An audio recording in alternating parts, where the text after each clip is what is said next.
It's the 25th of Cheshvan. It's the ninth yard site of the Har Nof massacre. And I remember exactly 9 years ago, I was standing that corner, davening Shemon Esrei. And during my Shemon Esrei, I got about 100 phone calls. It was a long Shemon Esrei. One after the other after the other. Why was that? Because for about 5 years, the minyan where the Har Nof massacre took place was my regular minyan. And I had just started to say a Daf Yomi shir, the side room there. And because of that, I wasn't sitting in the place where the bullets were flying that morning. People knew that I davened that minyan, especially my wife, and they were all checking in. Was I part of that massacre? So this is one thing you see here, that a person who was Uzik in Abbat Satira, now all of the people in the Har Nof massacre were very, very involved in Abbat Satira. It's not a guarantee, but certainly we see that our Batz Torah has a major, major effect. There's a Zohar that says, Ein somchen ala nes. If two people are walking and speaking to the Torah, then somchen ala nes. Torah is a shmirah. And if there was anyone who exemplified what Torah is, it was Reb Kalman Levine, who was 5 years in our kollel. Now, when he came to the call and asked me to join, I laughed. He was 10 years older than me. He was a masmin otzim. He used to get up at 2 o'clock in the morning every day. He davened in the regular minyan where he was, and he was a Talmud Chacham Uflug. He had Shas on his fingertips. But he said, look, I've been learning Shas many years. I want to start learning halacha. So maybe you'll teach me how to learn halacha. So I let him come to the kollel. He was even learning with a certain balabas who came. And he used to sit there in the back. And that, if you look there, second row from the back, there's neon lights. He used to sit there. For 5 years he sat there. The day that he didn't come, Har Nof massacre, I said, Kalman Levine is dead. Because I used to say, if you're not dead, you should be here in the cold. And he took that literally. Every single morning for 5 years straight, never missed one day. I knew that if he wasn't here, it must be because he was dead. And the day that he passed away, that very light over thing stopped working. It went out. And there's a guy here, Mayor Amsel. You see him coming around the neighborhood sometimes. He was the handyman here. He tried 6 months to fix the light. He could not do it. He said, it doesn't make any sense. So I said, you know what? Let's keep the light off. It'll be a memory. He said, if he was here, he would want it to be fixed so there's more light in the basement. He said, okay. I can't argue with that. But Kalman Levine, he was such an exceptional person. And all of the people in the Har Nof massacre, right? They were exceptional people. Ari Kapinski was my close yedid from yeshiva. And every Shabbos used to come up to me and ask me questions on the parsha. We would walk home together. That Shabbos, right before the massacre, he started talking to me about dying. I was like thinking to myself, what's going on? Why on Shabbos he used to talk about dying? And 3 days later, he was killed. Because Neshama knew that his days of this world were numbered. And I always said, if I had known at that moment that this was going to be our last conversation, I would have hugged him and kissed him. It was so painful. You have to understand, right, by the Levaya of Ari Kapinski, not Levaya, by the Spader of Ari Kapinski, somebody spoke about his cousin. Now, there's such a thing as a gemach. People have a gemach for money. It's very useful, right? People have a gemach for food. People have a gemach, a very useful gemach, a gemach for pacifiers. 2 o'clock in the morning, your baby's crying, no pacifier. That's a really good gemach. But Ari Kapinski had a gemach for freezers. And one of the big problems why you'll never find, I don't think, anywhere in the world around freezers, how do you deliver them? He used to have up a little trolley, he used to pull them himself from the top of Har Nof or to the bottom and back up again. Now, I counted once, I think, I had once to go from the bottom of Har Nof top. It's about 800 stairs, and he did it all by himself. And he got to the Kiddush, and he said, I'm here, what do you need me to do? He had a sign over his Ben Yeshiva. If I could do anything for you, please ask me, because I want to help you. I gave a dugma of this. We're in Parshas Chai Sarah. When Eliezer goes to test Rivki Menu, he says, the girl who offered me water and watered my camels, this is the shidduch for Yitzhak. So the brisker Rav has a whole lumdisha. She was white. He was, he would drink from the water, and maybe he had germs, and she wouldn't embarrass him, so she would have to pour it out. She poured the camels. You had to be a lamdin. You had to be a bliskel to get into Avriya's house. But I have a different shot. Why is Yitzhak testing her with such an interesting test? Is because to get into the house of the Avos, you need a chesed bli gvul. Chesed bli gvul. Right? You see, Avram Avinu, his tent had 4 doors. Anyone have kids? You have kids in Gan? Right? Did they come home this week with a tent with 4 doors? And the question was what do you need 4 doors on your tent? So Mordechai Machlis, who is the Oyab Yisrael, right? He has 100 guests every Shabbos. He told me once a beautiful shot from Rav Kook. He said, because the Medrash says there were 4 doors, so Jews from the east, Jews from the west, Jews from the north, Jews from the south. It means he let everybody in his home. Right? You go to Mordechai Machlis' home, you'll have strimals and black hats and no kippas, and kippas suga, everything. That's what it meant. Long hair, no hair, earrings, whatever it is, yeah? But I have a different shot. Shot is 4 doors means that there's no walls, yeah? Rav Moshe Meiselman, who is a grandson, he's a grandson of Chaim. No, great-grandson of Chaim. He told me, right, his mother knew Rav Chaim. He told me Rav Chaim Brisker's house, people used to put ads on the wall. People would come there, it was like Grand Central Station. Right? He said he said he couldn't understand how a person could have money in his pocket and not give it away. Like 2 days after the end of the month, he had given away his whole salary already. So they put a shomer by the gate of his house so people wouldn't come, and he got very upset, yeah. But this is what we learned from the Parsha Chaisar, Chesed Bli Gvul. Ari Kapinski was Chesed Bli Gvul, right? If there was a chesed that could possibly be done, he would do it. And that's really an incredible thing. And I think that is really the connecting factor of all the Har Nof Kedoshim, who passed away today, 9 years ago, on the 25th of Cheshvan. Yeah. Every meeting they had was Chesed Bli Gvul. I remember Rabbi Levine, we davened together in the Kollel the night before he passed away. And he usually didn't do this because he said, I can't daven Shemona Esrei less than half an hour. I remember Rabbi Israel Orbach was standing here, this very place, and being matzbid him. He said, it wasn't that was a fast Shemona Esrei for him, half an hour. And his tefillah was tefillah b'li gvul. It was just, there was no person. I was watching him. It was a normal day, the night of the 25th of Cheshvan. He was davening like Yom Kippur. It was tefillah b'li gvul. Right? Rav Moshe Torsky, who passed away. Rav Meisen was Manin. It was a future Adam Gadol Israel. Right? His Torah was Torah b'li gvul. And yet his wife told me, Rav Torsky was my wife's teacher. Yeah? He said, you go deliver food packages for poor people, like it was nothing. I remember I was down in the same minyan with years.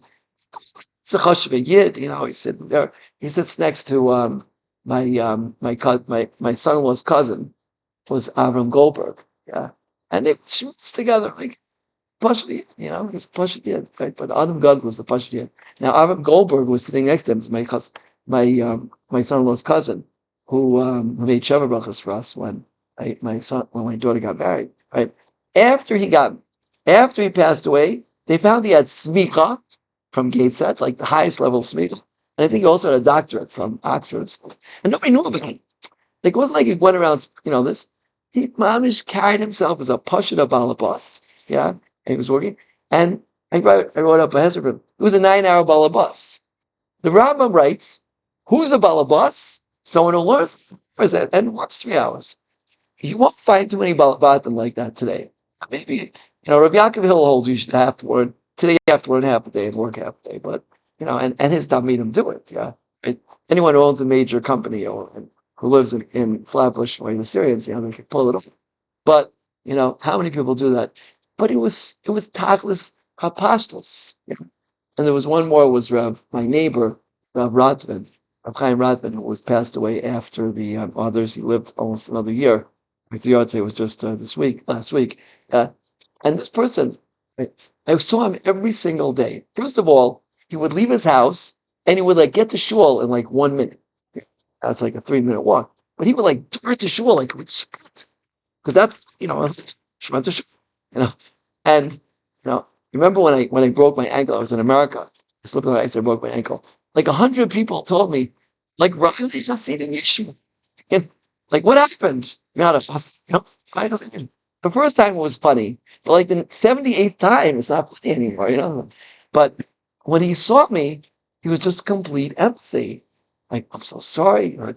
Which is really like, whenever I saw him, he was filled with joy and simcha. These 5 people, they all had this midah, yeah, which I think you'll learn from this parsha, of chesed b'li gvul, Torah b'li gvul, avodah b'li gvul, all of these all of these midas are midas b'li gvul. Something which we really, really are lacking today. I think I asked the same question to Rav Safrani, Rav Israel Auerbach, and Rav Don Segel. I said, I'm doing too much. What should I do about it? They said, do more. Do more. Why? Because the first growth says, Kav Hashem, Chazak v'meis v'gavish, right? The more you do, the more koach Hashem will give you. But how many of us actually do that, right? How many actually are looking for every single possibility for that? It's a very, very special midah. And they had that. Rabbi Yaakov Hill always says, he told me this many, many times, he said, when Hashem takes somebody special away, it's because we're missing that midah in our generation, yeah? And we have to learn from them. We have to learn from their istalkus and focus on that midah. And Hashem is showing us that's a very, very chashuv midah. So, on this day of the Har Nof massacre, now when you think about it, it was 5 individuals, and they were very, very great individuals. I was just at the coastal this morning, and they have pictures of all of the people who are missing, and they had candles for every single person who was killed. And it's, I think, 1,500 candles. And you just candles and candles and candles and candles. So many people have been killed. So many people have died in this war, and it's not ending. Today, there is a levaya for a young lady, 21, who just came from Atlanta, Georgia, and she was doing guard duty at the Harrogate, and she was stabbed. And you want to know that in Har Nof, right, the person who stabbed him is a 16-year-old kid. His best friend of this kid is in Har Nof, and he works right on our streets, right, in the Makola where my wife goes to. He told the Baals Makola, that's what they teach us in school, to kill as many Jews as possible. That's how we'll get a portion of the world to come. And these are people who are walking around us. They're people who are still walking around us. And we have to understand. Rav Yaakov Emden says, the biggest nace is that we're still kaim. Yeah? The biggest nace is the Jewish people are still kaim. We have to understand, and we could feel that a little more after some Torah. But Lamaisa, right, just to conclude here, is that, of course, when 5 such tzaddikim pass away, we have to feel the tremendous loss and remember their loss, especially one of the B'nai Chabura. I used to say, there's a Gemara I heard many times from Moshe Shapiro. It's a Gemara in Shabbos, right? So Kodem Shabur and the Gadol Shabur. You could have somebody who was like massively, massively, massively bigger than the rest of the Chabura, but he acted like the tiniest, tiniest, tiniest person, like he was mamish on nothing, and he was mavatal himself. This is like we've never had somebody like that in the Chabura. Somebody so big, yet could make himself so small. You have to be really, really big to make yourself really, really small. The reason Rav Asher Eli can be how humble he is because he's so great. And Rav Chaim Volozhin writes it's in the notes at the end of Nefesh Chaim, the new edition, not the notes. They have Maimarim from Rav Chaim Volozhin. He says, a person's godless in Torah is telling his anava. He says, if we had the anava of Moshe Rabbeinu, we would have his godless in Torah. And you saw this b'chush with Rabbi Levine. Right? It's the biggest Baal Kishra. No one would tell you that. But because his anava, he got such a matnas Torah. Right? He got such a matnas Torah. It was absolutely incredible. So, on this day, we should remember Rabbi Levine and Rabbi Krupinski and Rabbi Ratman and Rabbi Goldberg and Rabbi Tursky. Yeah? All incredibly great people who were taken away from us 9 years ago. And we really have to think, have we, especially those who were in the Chabura, and especially those who lived in Har Nof, they were all my neighbors around me, like how much have we changed? How much have we learned from that? And how much more there is to learn from such great individuals. And to, that is their, the biggest Eloi Nishmas you could do for them, is to learn from their lives and to incorporate what they stood for in our own lives, and especially as we're at the brink of this milchama, to really change because of it. That's really the call, right? I was at the Kotel this morning. This very, very chashuv Rav who davens there. And I was putting on my tefillin, and he couldn't resist but to talk to me. He said like this. He said, anybody who doesn't think that this time is as auspicious as Sheish Mei Bereshis is literally blind. L'maisa, tremendous, tremendous things are going on. What does it mean? You know what it means? It means as much as we make it mean, right? If we make it mean a lot, then it'll be a lot. If we don't make it mean anything, then it'll be absolutely nothing. So, on one hand, it's good to be cut off from the news. It's good not to. My wife told me this morning she read something about what happened on Simchas Torah with this thing and how terrible the massacre was there. Right? They said, please don't tell me about it. Right? On one hand, to be separate from the news, not to be driving so crazy, it's a really, really good thing. But on the other hand, if you're not aware of what's going on now, there's a chashuv Rav from Bnei Brak called me up yesterday. He sent me a sefer that he wanted me to go over for him. Yeah.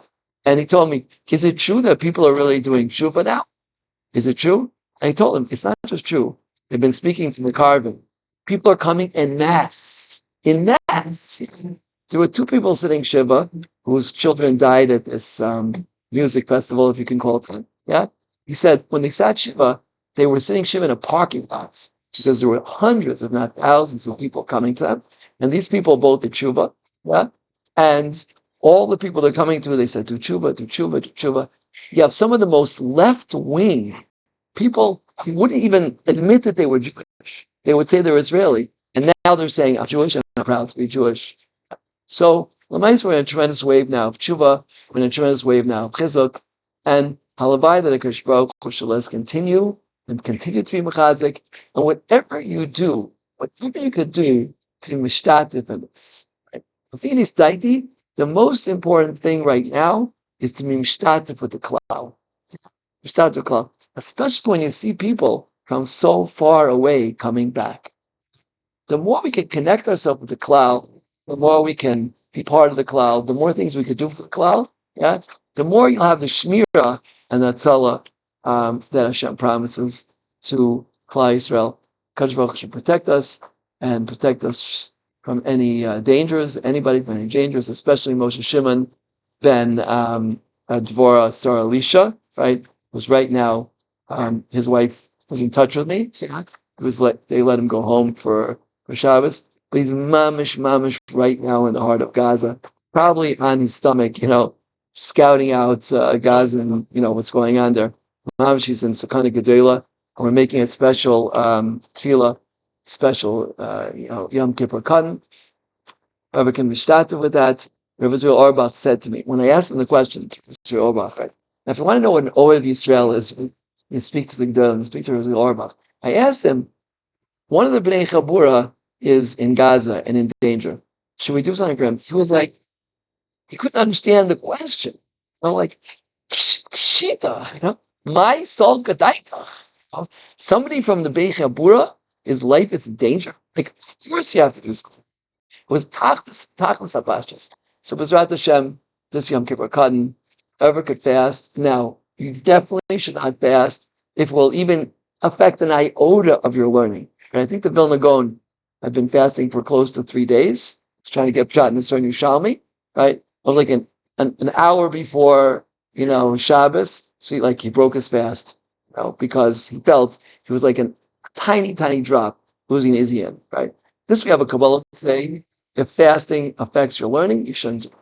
But, for some people are able to fast without affecting, right? It's a davar gadol, trying to make a minion here with 10 people and vayichal, and making us fast and on Yom Kippur Katan, everybody mishtatet, it gives it a certain surah of an eighth surah, which it really, really is. So whoever can do that should be in touch with me, and we'll hopefully minion, hopefully have Kriya Satira, and everybody, at least, I'm asking, please keep Moshe Shimon ben Devorah Sarah Elisha in your tefillahs, like he's your brother, Davin. And that's what Rizvi Orbach. I asked him this question. said, how should we daven for them? And he started crying. He started crying. He said, oh, he was in so much pain. And I was going by the coast this morning. You see pictures, just 3-year-old kids, 3-year-old kids there. Can you imagine? 8-year-olds, 10-year-olds, 12-year-olds, 80-year-old people, kidnapped. It's like, Baruch Hashem, I'm 55, but imagine like 80 years old and to be kidnapped, with these savages. Who knows what they're doing to them? Right? So keep that in mind. Our tefillah should be B'omek Halev. And the more our tefillahs are B'omek Halev, the more we're mishtatek with the cloud. Right? The more we connect ourselves to the tzara, the more we connect ourselves to the cloud. That's the Pesach of the Yeshua. Kadosh Baruch Hu should help us that the prisoners should be freed soon, and we should end the tzara, and we should do the gula b'kar of a man cancer.